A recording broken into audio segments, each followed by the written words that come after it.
The last shift at Blackthorn Mine. Transcribed from a cassette tape labeled, "For my wife and kids.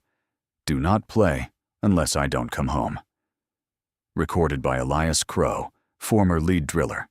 Blackthorn Mine, West Virginia.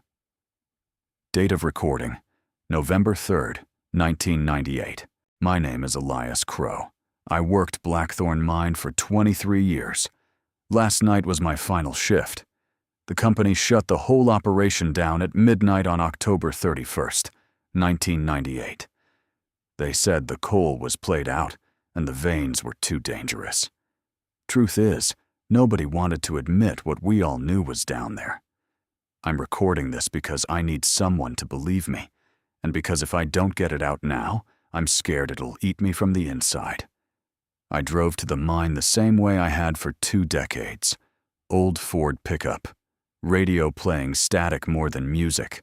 Thermos of black coffee that tasted like motor oil. The road was already half overgrown.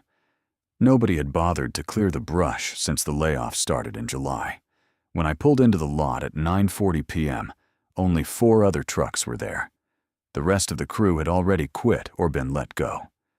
Just me, old Tommy Ruiz, young Marcus Hale, Big Dave McKinney, and the night supervisor, Ray Bones Kowalski. 5 men to close down the deepest, oldest mine in the state. The surface building smelled like wet rock and diesel. The lights buzzed overhead like dying flies. Ray handed me my badge and said, "Last ride down, Eli, make it count." I didn't laugh. None of us did. We all signed the final logbook like we were writing our own obituaries. I still remember the way the pen scratched on that cheap paper. It sounded too loud in the empty room. We geared up in silence, self-rescuers on our belts, cap lamps charged, battery packs heavy on our hips.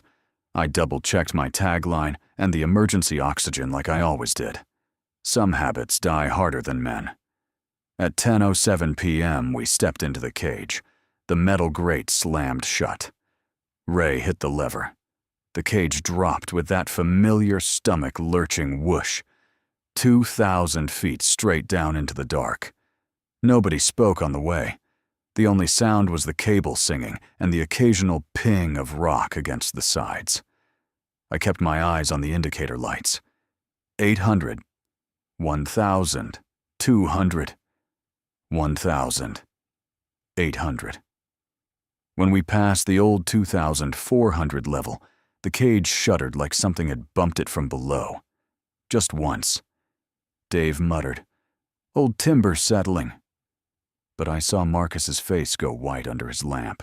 He was new, only 6 months underground, and he still believed every bump was just the mountain breathing. The rest of us knew better. We stepped off at 2,600 level. The air down there always tasted different. Thicker, like it had been holding its breath for 100 years. The main drift stretched out in front of us, rails disappearing into blackness. Our lamps carved little yellow tunnels in the dark. Water dripped from the roof in steady plinks. Somewhere far off, a ventilation fan groaned like it was in pain. Ray gave us the plan. We were to pull the last pumps, cut the power to the conveyor belts, and set the final charges on the main seals. 6 hours of work, then we ride up for the last time. Simple. Except nothing at Blackthorn was ever simple after dark. I took the lead because I knew the layout blindfolded. Tommy followed with the tool cart. The others spread out to their stations. My boots splashed through ankle-deep water that hadn't been there 2 weeks ago. The floor was rising. The mountain was trying to take the mine back. At 10:45 p.m., I reached the first pump station. The big yellow pump was still running, coughing and spitting black water. I killed the power and started breaking down the hoses. That's when I heard it for the first time. Not the usual rock fall or water drip. Something else. A low, wet, scraping sound, like heavy boots dragging across stone, but slower. Much slower. And it was coming from the old abandoned 2,700 crosscut that had been sealed since '82. I froze. My lamp beam swung toward the sealed entrance.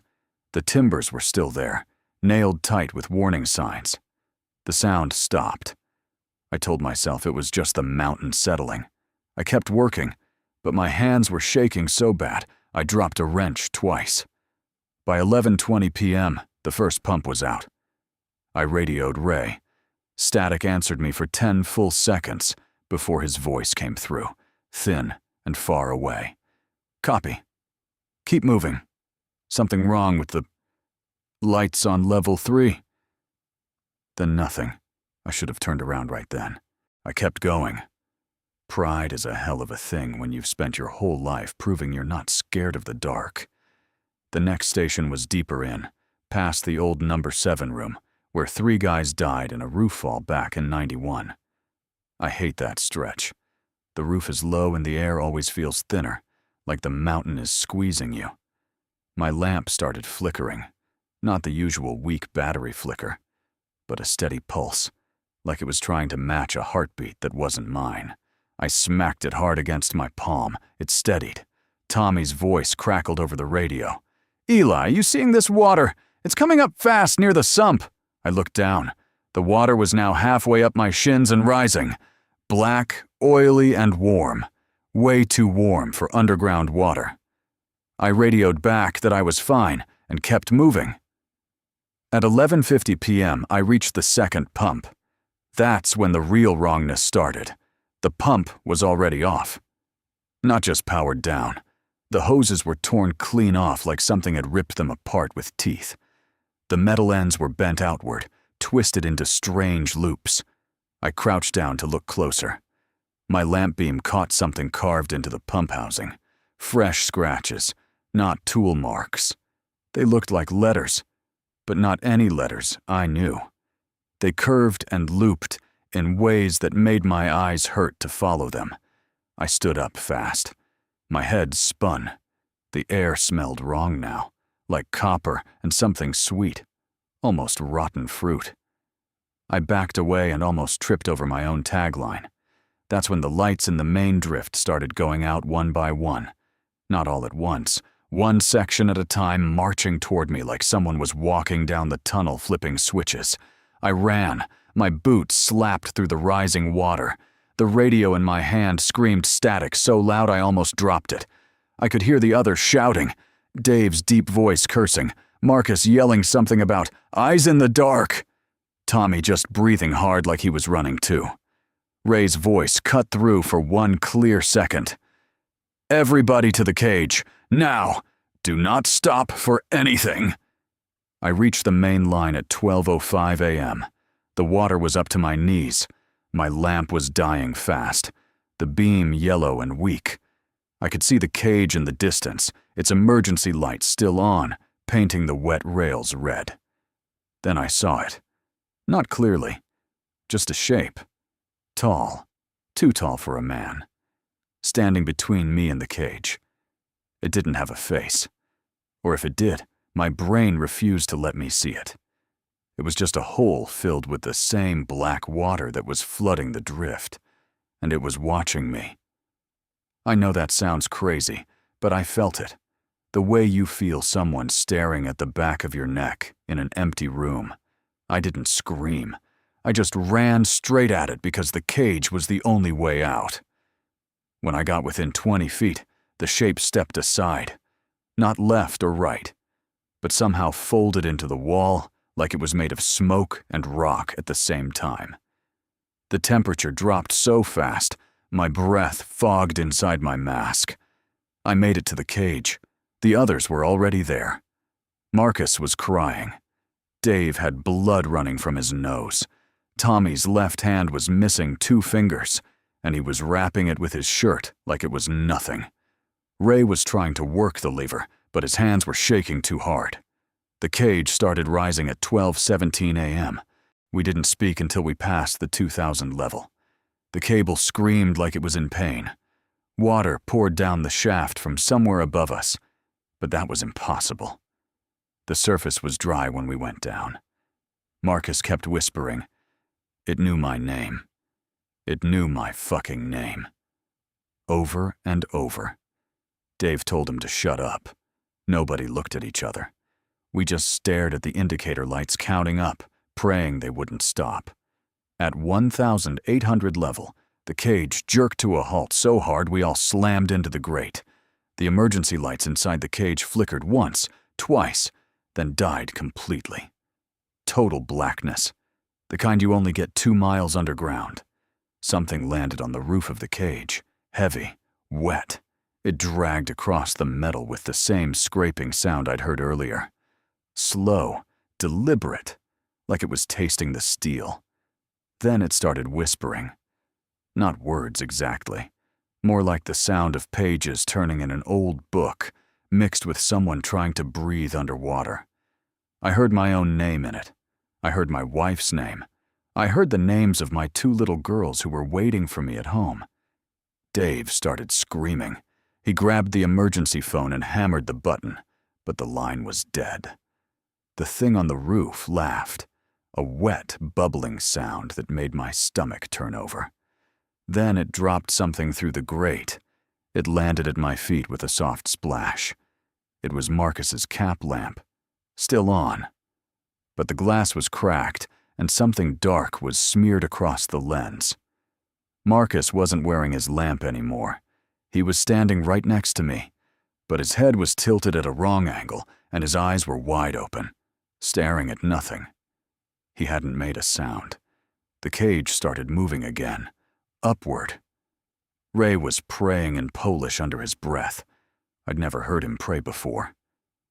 Tommy was tying off the stump of his hand with his belt, teeth clenched so hard I heard one crack. I just held on to the grate and tried not to look at Marcus. We broke surface at 12:41 a.m. The night air hit us like a slap. Cold, clean, real. The surface building was dark except for one emergency light over the office door. Our trucks were still there, but all the windows were smashed, and something had clawed deep gouges down the sides. We dragged Marcus's body out of the cage. He was already cold. We laid him on the gravel. Nobody knew what to say. Ray tried the office phone. Dead. All the radios were dead. Even the generator was silent. That's when we heard the mine start screaming. A sound like every man who ever died down there decided to scream at once. Coming up the shaft, echoing out of the ventilation fans, pouring from every crack in the concrete. The ground shook. Not an earthquake. Something bigger. Something waking up. We ran for the trucks. Dave got his started first. He floored it and didn't look back. Tommy and Ray piled into the second truck. I was last. As I climbed into my Ford, I looked back at the mine entrance one final time. The cage was going back down by itself. The lights inside it were on again. And something tall was standing inside, watching me. It raised one long, dripping arm like it was waving goodbye. I drove home doing 90 on back roads that don't have names. I didn't sleep for 3 days. My wife thought I'd finally lost it underground. She kept asking what happened to Marcus. I told her roof fall. What else could I say? Something that lives in the dark took him and learned all our names.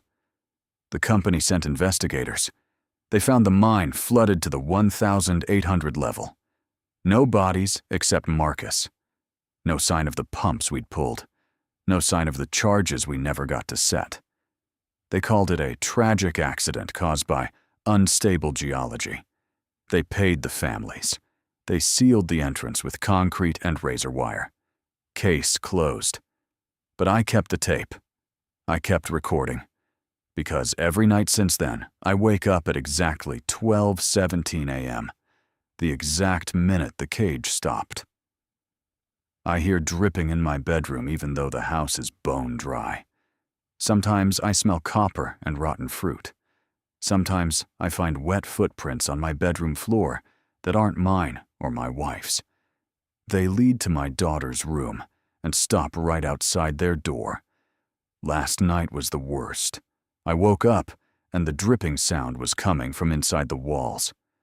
I got up, walked to the kitchen, and there was a note on the table written in black water that hadn't dried yet. It said, "See you on the next shift, Eli." I burned the note. I burned every piece of clothing I wore that night. I'm leaving this tape with my brother, with instructions to mail it to the newspaper if anything happens to me or my family. If you're listening to this, it means something already happened. Don't go near Blackthorn Mine. Not ever. They didn't just close it. They fed it. And it's still hungry. My name is Elias Crowe. I worked the last shift. And it followed me home. There's one last thing I haven't told anyone. Not the company, not my wife, not the investigators. On the drive home that night, when I was doing 90 and crying like a kid, I looked in the rearview mirror, just for a second. Marcus was sitting in the back seat. He smiled at me with his mouth full of black water and said in a voice that wasn't his own, "We're all still on shift, Eli. The mountain never lets you clock out." Then he was gone. But sometimes, late at night when the house is quiet, I hear boots in the hallway, dragging, slow, coming toward the bedroom, and I know the next time I go underground, whether it's in a dream or in the ground for real, the cage will be waiting. And the thing that lives at the bottom will already know every name I love. This is the end of my statement. If you find this tape, burn it. Then burn the house it's in. Some things should never be brought back to the surface. End of recording. Cassette recovered from the abandoned Crowe residence, November 12, 1998. Elias Crowe and his family listed as missing, presumed deceased.